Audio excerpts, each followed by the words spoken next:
ഇല്ല, ഞാൻ പറഞ്ഞല്ലോ, ഞാൻ BJPയുടെ വൈസ് പ്രസിഡന്റ് എന്ന നിലയിലല്ല ഞാൻ ഇന്ന് നിങ്ങളോട് സംസാരിക്കുന്നത്. എൻ്റെ പാർട്ടി ഞാൻ ഇന്ന് നിങ്ങളെ ഇപ്പോൾ ഇവിടെ ഞാൻ നിങ്ങളോട് പത്രസമ്മേളനം വിളിച്ചല്ലോ, നിങ്ങളിവിടെ വന്ന് എന്നോട് എന്നാ പറയാനുണ്ടോ എന്ന് ചോദിച്ചു. ഞാൻ പറഞ്ഞു ഇത് എൻ്റെ അഭിപ്രായമാണ്, എൻ്റെ ഒരു ക്രൈസ്തവൻ എന്ന നിലയിൽ എൻ്റെ അഭിപ്രായമാണ്. അത് എൻ്റെ അഭിപ്രായം പറയുമ്പോൾ എൻ്റെ പ്രസ്ഥാനം, ഞാൻ ആ പ്രസ്ഥാനത്തിൻ്റെ വൈസ് പ്രസിഡന്റ് എന്ന നിലയിൽ സ്വാഭാവികമായിട്ടും അതിനോട് ചേർത്ത് വായിക്കും. എന്തുകൊണ്ട് ഞാനിത് പറയുന്നു? എനിക്ക് പറയുന്നതിന് കൃത്യമായ കാരണങ്ങളുണ്ട്, റീസൺസ് ഉണ്ട്. ഈ അടിമത്തം അവസാനിപ്പിക്കണം, അല്ലെങ്കിൽ ഈ സഭയും കുഞ്ഞാടുകളൊന്നും ഈ നാട്ടിൽ കാണില്ല. ഇപ്പോൾ പാലാ നിയോജകമണ്ഡലം 1,79,000 വോട്ടർമാരാണ് പാലാ നിയോജകമണ്ഡലത്തിലുള്ളത് ഈ പ്രാവശ്യത്തെ കണക്ക് പ്രകാരം. കഴിഞ്ഞ പ്രാവശ്യം 191 കണക്കിൽ തന്നെ 12,000 പോയി. വോട്ടിങ് ശരിക്കും അവിടെ നാട്ടിലുള്ള എത്രയാണെന്നറിയോ?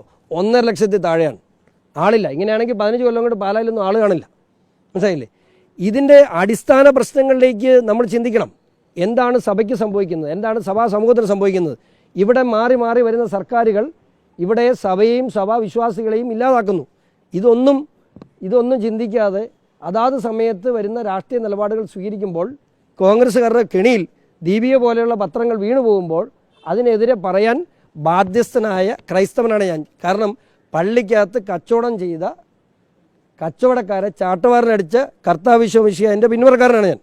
അത് ഞാൻ ആ ചാട്ടവാർ എടുക്കുക തന്നെ ചെയ്യും. ഉണ്ടല്ലോ, ഞാനൊക്കെ ക്രൈസ്തവനല്ലേ.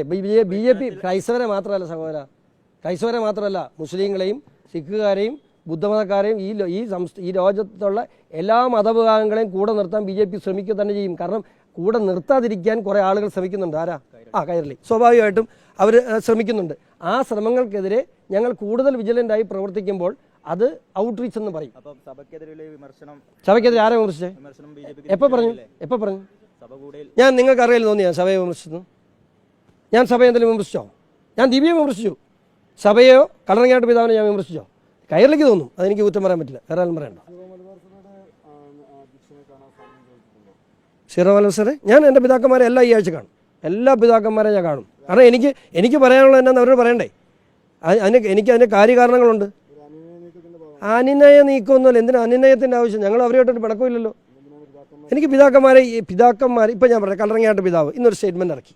അപ്പോൾ സ്വാഭാവികമായും എന്താണ് അദ്ദേഹം ആ സ്റ്റേറ്റ്മെൻറ്റ് ഇറക്കിയതിൻ്റെ കാര്യം? ഞാൻ പിതാവിനെ കാണും, പിതാവിൻ്റെ കാര്യങ്ങൾ പറയും. ഞാൻ എന്തുകൊണ്ട് ഇത് പറയുന്നു, എനിക്ക് എത്രമാത്രം വേദനിച്ചിട്ടുണ്ട്. ഞാനൊരു വിശ്വാസിയാന്നേ, സത്യക്രിസ്ത്യാനിയാ.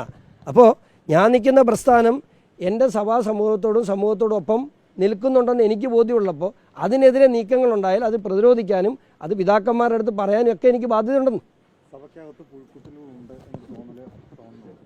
ദീപികയ്ക്കകത്തുണ്ട്. സഭയ്ക്കകത്ത് അത് കടന്നുകൂടിയിട്ടുണ്ടോ ഇല്ലയോ എന്ന് ഇനി ചർച്ച ചെയ്യണം. അപ്പോൾ ദീപികയ്ക്കകത്തുണ്ട്, ഒരു സംശയം വേണ്ട. ദീപിക കച്ചവടം ചെയ്യാൻ അത് ഒന്നും വേണ്ട. ഇത് അറിയിപ്പോയായിരുന്നു. ഫാരിസ് അബൂബക്കറിൻ്റെ കയ്യിൽ നിന്നല്ലേ ഈ സാധനം പിടിച്ചുകൊണ്ട് വന്നത്. അന്ന് ബഹളം ഉണ്ടാക്കിയതാരാ?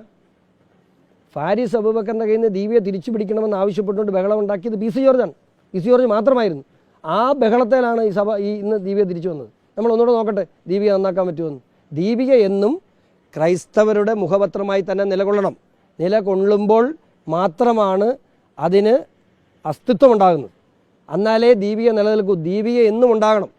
ദീപിക എല്ലാ കാലത്തും ഈ നാട്ടിൽ ഉണ്ടാകണം. അല്ല ദീപിക തകർക്കുക എന്നുള്ളതല്ല ഉദ്ദേശം. ദീപിക അല്ലല്ല, ദീപിക എന്ന് പറയുന്ന സഭയെ നന്നാക്കാനൊന്നും ഷോൺ ജോർജ് വളർന്നിട്ടില്ല. സഭയുടെ ഭാഗത്തുനിന്ന് തെറ്റോ കുറ്റോ ഉണ്ടോ അതൊക്കെ നന്നാക്കാനൊക്കെ പറ്റുന്ന നല്ല തലമുതിർന്ന നേതൃത്വം അവിടെയുണ്ട്. പക്ഷേ ദീപികയ്ക്ക് ഉണ്ടായിട്ടുള്ള ഈ മൂല്യച്യുതി ഇത് ചൂണ്ടിക്കാണിക്കേണ്ടത് എൻ്റെ കടമയാണ്.